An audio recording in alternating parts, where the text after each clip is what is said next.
क्या ये बात कुछ अजीब नहीं लगती कि एक कंपनी का माल बिकना कम हो जाए, मतलब उनकी सेल्स में कोई 36% का एक बड़ा डिप आ जाए, लेकिन फिर भी उनका मुनाफा पहले से ज्यादा हो जाए? मेरा मतलब है, आज हम सीधा पाकिस्तान स्टॉक एक्सचेंज यानी पीएसएक्स की फौजी फर्टिलाइजर कंपनी एफएफसी के मालियाती साल 2026 की पहली छमाही के नंबर से शुरू कर रहे हैं। जी देखें, एफएफसी ने तो इस बार वाकई मार्केट के सारे अंदाजे ही गलत साबित कर दिए हैं। बिल्कुल। और अगर हम उनके आदादो शुमार देखें ना, तो उनकी फी शेयर आमदनी, जिसे हम ईपीएस कहते हैं, वो 12.19 रुपए रही है। मतलब हर शेयर पर 12 रुपए से ऊपर की कमाई। और इस ईपीएस को अगर हम पिछली छमाही से मिलाएं तो ये तकरीबन 8.94% ज्यादा बनती है, जो कि एक बड़ा सॉलिड इजाफा है। लेकिन जरा अगर पिछले साल के इसी वक्त से मुआवजा करें तो ये छलांग सीधा 30% से ऊपर जाती है ना? बिल्कुल 30.65% बनती है। एक ऐसी मार्केट में जहां मतलब माशी हालात इतने टफ हों, वहां साल ब साल 30% ग्रोथ दिखाना कोई छोटी बात नहीं है। सही। और शेयर होल्डर्स के लिए जो सबसे इम्पोर्टेंट बड़ी खबर है, वो 8.5 रुपए का डिविडेंड है। मतलब कंपनी सिर्फ कमा नहीं रही, बांट भी रही है। हाँ, और ये पिछली छमाही के बराबर ही है। लेकिन अगर हम साल ब साल देखें तो ये 21.43% ज्यादा है। उनका पे आउट रेशो इस वक्त 70% पर है, जो कि रिटेल इन्वेस्टर्स के लिए जबरदस्त है, जो मुस्तकिल इनकम चाहते हैं। लेकिन अब इस पहेली पर आते हैं जो मैंने शुरू में कही, सेल्स का गिरना। उनकी जो खालिस फरोख्त है, नेट सेल्स, वो 95.3 अरब रुपए रही है, जो पिछली छमाही से 36% कम है। हाँ, तो मतलब 36% का डिप बहुत बड़ा है। माल बिक क्यों नहीं रहा इनका? देखें, ये इतना परेशान कुन नहीं है जितना बज़ाहिर लग रहा है। इसकी वजह सिंपल मौसमियाती साइकिल है। दिसंबर में रबी सीजन खत्म होता है, जहां खाद बहुत इस्तेमाल होती है। फिर साल की जो पहली छमाही आती है वो रिवायती तौर पर जरा सुस्त होती है। किसान मतलब अगली फसल की तैयारी कर रहे होते हैं उस वक्त। बिल्कुल। तो इस दौरान यूरिया और ख़ास तौर पर डीएपी की सेल्स में एक कुदरती सी कमी आती है। अच्छा, ये तो समझ आता है कि ऑफ सीजन है, लेकिन इनका ग्रॉस मार्जिन 25% से 30% कैसे हो गया? आप मतलब बोरियां कम बेच रहे हैं, पर हर बोरी पे मुनाफा ज्यादा है? हाँ, ये कोई जादू नहीं है। इसके पीछे 3 ठोस वजूहात हैं। पहली तो ये कि पिछली छमाही में एक वन ऑफ सेल्स टैक्स की अदायगी थी जो इन्होंने बुक की थी। अच्छा, वो खर्चा जो एक ही बार होना होता है। जी, तो वो बोझ इस बार नहीं था। दूसरा ये कि डिमांड कुछ ऐसी थी कि कंपनी को सेल्स बढ़ाने के लिए जो डिस्काउंट्स देने पड़ते थे ना, वो इन्होंने बिल्कुल खत्म कर दिए। ओ, डिस्काउंट्स खत्म। और तीसरी वजह? कीमतों का इस्तेहकाम और लागत को बेहतर कंट्रोल करना। इन तीनों चीजों ने मिलकर मार्जिन्स को ऊपर कर दिया। सही। तो आगे जो जून क्वार्टर आ रहा है, खरीफ सीजन, उसमें क्या डिमांड पैटर्न लग रहा है आपको? खरीफ के लिए सूरत हाल काफी दिलचस्प है। उसकी वजह प्राइसिंग का बड़ा फर्क है। डीएपी की बोरी इस वक्त तकरीबन 14,500 रुपए की हो चुकी है। बाप रे, किसान के लिए तो ये बहुत महंगी है। बिल्कुल। और उसके मुकाबले में यूरिया अभी भी 3400 से 4500 के दरमियान मिल रहा है। तो किसान लामहला डीएपी छोड़कर यूरिया ज्यादा इस्तेमाल करेगा। इसलिए एफएफसी की यूरिया की सेल्स में बड़ा जंप मुतवक्का है। अच्छा, कोर बिजनेस तो सेट है, लेकिन इनकी बैलेंस शीट पे एक और चीज है जिसने मुझे हैरान किया। इनकी अदर इनकम 1.7 अरब रुपए रही है इस क्वार्टर में, जो कि 97% का इजाफा है पिछली छमाही से। हाँ, मतलब ये तो ऐसा है कि एक किसान फसल से तो कमा ही रहा है, साथ में साइड पे एक फैक्ट्री लगा ली है जो डबल मुनाफा दे रही है। ये फैक्ट्री है क्या? ये दरअसल उनका इन्वेस्टमेंट पोर्टफोलियो है। इस छमाही में उनकी डिविडेंड इनकम 10 बिलियन रुपए से भी ज्यादा रही है। 10 बिलियन? जबकि पिछली बार शायद ये 3.5 बिलियन थी। जी बिल्कुल, 3.5 बिलियन थी। और इसका सबसे बड़ा इंजन थर एनर्जी है। इसमें एफएफसी का 30% हिस्सा है और सिर्फ वहां से उन्हें कोई 6.1 बिलियन रुपए का डिविडेंड मिला है। वाह, और साथ में अस्करी बैंक का डिविडेंड भी होगा। जी, वो भी है। और सबसे हैरानकुन चीज, उनके पास 175 बिलियन रुपए का कैश रिजर्व पड़ा है। आजकल इतनी हाई इंटरेस्ट रेट में ये कैश खुद ही बड़ी आमदनी बना रहा है। और टैक्सेशन भी 10.3 बिलियन रही है, जो 26% कम है। तो इससे भी बॉटम लाइन को सपोर्ट मिली। लेकिन एक मिनट, मेरे जहन में एक बहुत बड़ा सवाल है। जी पूछिए।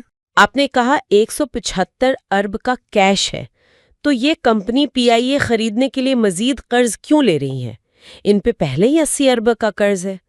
पीआईए में 34% हिस्से के लिए इन्हें 65 मिलियन का कैपेक्स चाहिए, जिसमें से 1.7 मिलियन तो लगा भी चुके हैं। जी जी बिल्कुल। तो मतलब अपना 175 अरब होते हुए कोई नया उधार क्यों लेता है? ये हजम नहीं हो रही बात मुझे। हाँ, बज़ाहिर अजीब लगता है, पर यह क्लासिक कॉर्पोरेट फाइनेंस स्ट्रैटेजी है। इतना कैश रिजर्व हो तो कंपनियां उसे कोर ऑपरेशंस या इमरजेंसी के लिए लिक्विड रखती हैं। अच्छा, सारा पैसा रिस्की काम में नहीं डाल देते। बिल्कुल। नया कर्ज इसलिए लेते हैं ताकि रोजमर्रा का कैश फ्लो खराब ना हो और बैलेंस शीट की लचक बरकरार रहे। यानी अपने पैसे से बिजनेस और नए प्रोजेक्ट के लिए बैंक का पैसा। तो रिटेल इन्वेस्टर के लिए एफएफसी में क्या कशिश है अभी? लंबे अरसे के लिए बहुत मुस्तहकम डिविडेंड स्टॉक है। उनका रिटर्न ऑन इक्विटी यानी आरओई इस वक्त 50% पर खड़ा है। 50%? मतलब 100 रुपए पे 50 रुपए का मुनाफा। ये तो जबरदस्त है। बिल्कुल। और इसी बेस पर सालाना ईपीएस का तखमीना 50 से 54 रुपए बनता है और कंसोलिडेटेड देखें तो 65 रुपए तक जा सकती है। और डिविडेंड कितना बनता है? मुतवक्का डिविडेंड 40 रुपए के लगभग हो सकता है। 534 या 35 की प्राइस पे ये 7 से 8% की यील्ड बनती है और पीई मल्टीपल 9 से 10 पर ट्रेड कर रहा है, जो कि बहुत मुनासिब वैल्यूएशन है। अच्छा, एफएफसी के पास तो 175 अरब कैश पड़ा है, लेकिन क्या हो अगर आप माल तो दबाकर बेच रहे हो पर मार्केट से कैश वापस ही ना आ रहा हो? ये दर्द सर आजकल पाकिस्तान पेट्रोलियम लिमिटेड पीपीएल को फेस करना पड़ रहा है। जी बिल्कुल। एनर्जी सेक्टर के जो मैक्रो मसाइल हैं वो पीपीएल की बैलेंस शीट पर साफ नजर आ रहे हैं। तो जरा इनके Q3 के रिजल्ट्स डिकोड करते हैं। इनकी ईपीएस 7.63 रुपए रही है। पिछली तिमाही से तो 2.2% ज्यादा है, पर पिछले साल से 4.7% गिर गई है। 7% का ड्रॉप है। लेकिन हैरानकुन चीज डिविडेंड है। इस क्वार्टर में 2 रुपए डिविडेंड दिया है, जो 100% ज्यादा है, और 9 माह का टोटल 6 रुपए है, जो साल बसाल 20% ज्यादा है। मुनाफा गिर रहा है पर डिविडेंड बढ़ रहा है। हाँ, इस मुनाफे के गिरने को समझने के लिए नेट सेल्स देखनी होंगी।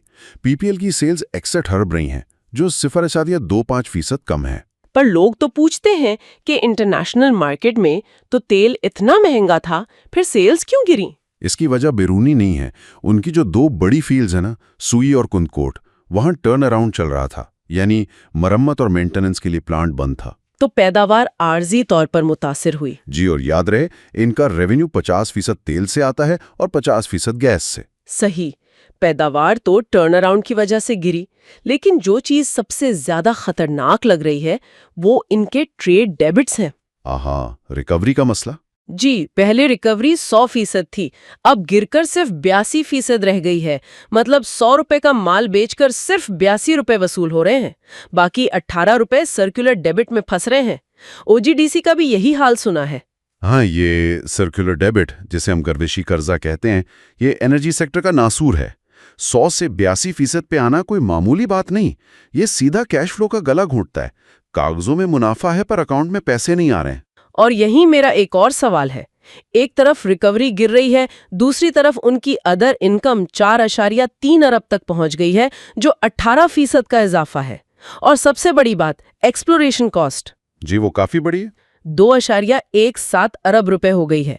ये तो कोई 62.93% का होश उड़ाता इजाफा है। जब पैसे नहीं आ रहे तो तेल ढूंढने पे इतना खर्चा क्यों? ये वैलिड कंसर्न है। उमूमन लोग डर जाते हैं कि शायद कोई ड्राई वेल या खुश्क कुआं निकल आया है, पर पीपीएल के केस में ऐसा नहीं है। ये खर्चा सेस्मिक सर्वे और वर्क ओवर सरगर्मियों की वजह से बढ़ा है। अच्छा, मतलब ये जारहाना एक्सप्लोरेशन कर रहे हैं। बिल्कुल, क्योंकि मुल्क में एलएनजी की इंपोर्ट्स महदूद हैं, तो लोकल तेल व गैस की डिमांड बहुत ज्यादा है। ये उसी को पूरा करने की कोशिश है। यानी ये मुस्तकबिल की सरमायाकारी है। तो पीपीएल के लिए ट्रिगर्स क्या है जो इसके शेयर को ऊपर ले जा सकते हैं? सबसे बड़ा ट्रिगर उनकी नई दरियाफ्त बरगज़ई है। इसमें उनका 30% हिस्सा है।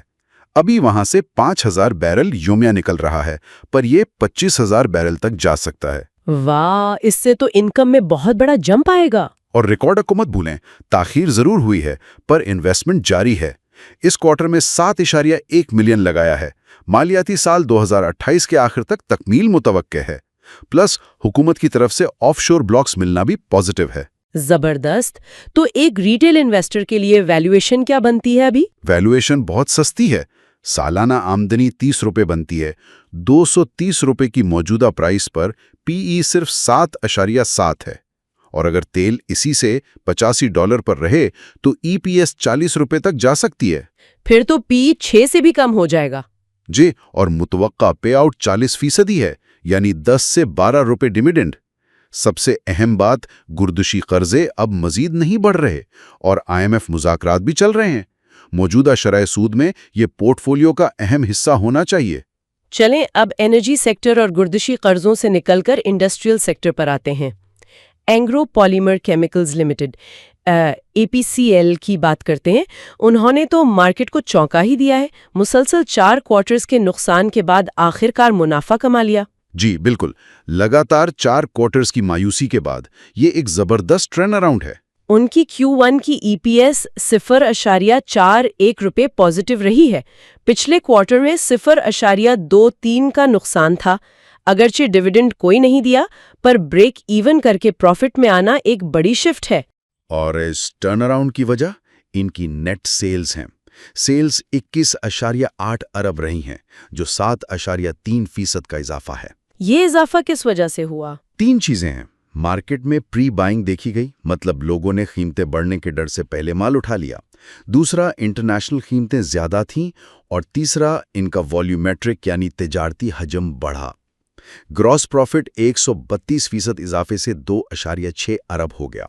और ग्रॉस मार्जिन तो 5.5 से सीधा 11.5% पे आ गया है ना? जी, मुनाफे का मार्जिन डबल से भी ज्यादा। इसकी तकनीकी वजह क्या है? इंडस्ट्री की जुबान में इसे कोर डेल्टा कहते हैं, मतलब खाम माल यानी एथिलीन और तैयार प्रोडक्ट PVC की कीमतों का फर्क। ये कोर डेल्टा बहुत बेहतर हुआ है। गैस लीवी में इजाफे के बावजूद मार्जिन बेहतर हुए और अब तो लीवी कम होने की तजावीज़ भी हैं। और इनका टैक्स भी सिर्फ 28 मिलियन रुपए रहा है, जो 91% कम है। लेकिन फाइनेंस कॉस्ट पे मुझे एक चीज़ मिली, उन्होंने नेशनल ग्रिड से जुड़ने के लिए 10 अरब का नया कर्ज लिया है। जी बिल्कुल लिया है। मतलब ये ऐसा है कि आपने महंगा जनरेटर छोड़कर सस्ती सरकारी बिजली पर शिफ्ट होना है ताकि लॉन्ग टर्म बचत हो। पर 10 अरब का कर्ज लेकर ये करना, क्या ये समझदारी है? ये बका का मसला है। अभी जो कैप्टिव पावर यानी अपना LNG प्लांट यूज कर रहे हैं, वो 47 रुपए फी यूनिट पड़ रहा है। ओह, ये तो बहुत महंगी बिजली है। और नेशनल ग्रिड पे जाने से लागत 30% कम हो जाएगी। केमिकल फैक्ट्री तो चलती ही बिजली पे, तो 30% की बचत EPS में 1 से 5 रुपए का खालिस इजाफा कर सकती है। यानी 10 अरब का कर्ज जल्दी पूरा हो जाएगा। अच्छा, मार्केट में EPCL की एक्विजिशन की भी तो बड़ी खबरें हैं। एंग्रो इन्हें चिश्ती ग्रुप के तावन याफ्ता लूटे केमिकल को बेच रहा है। जी हाँ, एंग्रो असल में अब अपना फोकस टावर बिजनेस पे कर रहा है। वो EPCL बेचकर जो कैश लेंगे उससे कर्ज उतारेंगे या टावर्स में लगाएंगे। तो रिटेल इन्वेस्टर्स के लिए इसमें क्या है? जब ऐसी एक्विजिशन होती है तो शेयर री-रेट होता है। अभी प्राइस 30 से 35 के दरमियान है। अगर ग्रिड मुंतकली और एक्विजिशन से EPS 3 से 4 रुपए हो जाए तो ये 10 का PE मल्टीपल पे बड़ा पुरकशिश हो जाता है। मुनाफा बख्श तो है, पर रिस्क भी होंगे, खासतौर पर बैनुल मुकद्दमा डंपिंग के हवाले से। बिल्कुल, EPCL के लिए सबसे बड़ा रिस्क ही डंपिंग का है। इनका हाइड्रोजन पेरोक्साइड में 32% मार्केट शेयर है, जिसे बांग्लादेश और चीन से डंप किया जा रहा है। यानी असल लागत से भी सस्ते दामों माल यहाँ फेंका जा रहा है। जी, और PVC की भी चीन से डंपिंग हो रही है। इसकी वजह से EPCL की प्राइसिंग पावर यानी मर्जी से कीमत तय करने की ताकत बहुत महदूद हो गई है। वो चाहकर भी कीमत नहीं बढ़ा सकते। तो अगर आज की गुफ्तगू को समेटें, इन रिटेल इन्वेस्टर्स के लिए जो पोर्टफोलियो रीबैलेंस कर रहे हैं, तो जो लोग कम रिस्क और मुस्तहकम डिविडेंड चाहते हैं, उनके लिए FFC है। जो एक्सप्लोरेशन और वैल्यूएशन के सस्ते होने का फ़ायदा लेना चाहते हैं, उनके लिए PPL है। और जो थोड़ा रिस्क लेकर एक्विजिशन और टर्नअराउंड का फ़ायदा चाहते हैं, उनके लिए EPCL है। आपने बिल्कुल दुरुस्त खुलासा किया। पर देखें, आज के इस सारे तज्जिए से ना एक बड़ी गहरी बात निकलती है। वो क्या? एक इनफरादी सरमायाकार के तौर पर आपका मुकाबला सिर्फ कंपनी की अंदरूनी कारकर्दगी से नहीं है, आपका असल रिस्क ये है कि ये कंपनियां रियासती मामलात में कितनी उलझी हुई हैं। अच्छा। जरा सोचें, एक बेहतरीन फर्टिलाइजर कंपनी का पीआईए खरीदने की बोली लगाना, एक एनर्जी कंपनी का अपना मुनाफा होने के बावजूद गर्दशी कर्जों के हल का इंतजार करना, या एक केमिकल कंपनी का डंपिंग से बचने के लिए रियासती तहफ़्फ़ुज़ की राह देखना। क्या ये सब हमें ये नहीं सोचने पर मजबूर करता कि मार्केट में खुसूसन महफूज और आज़ादाना कॉर्पोरेट सरमायाकारी का तसव्वुर शायद बदल चुका है? इस बारे में ज़रूर सोचिएगा।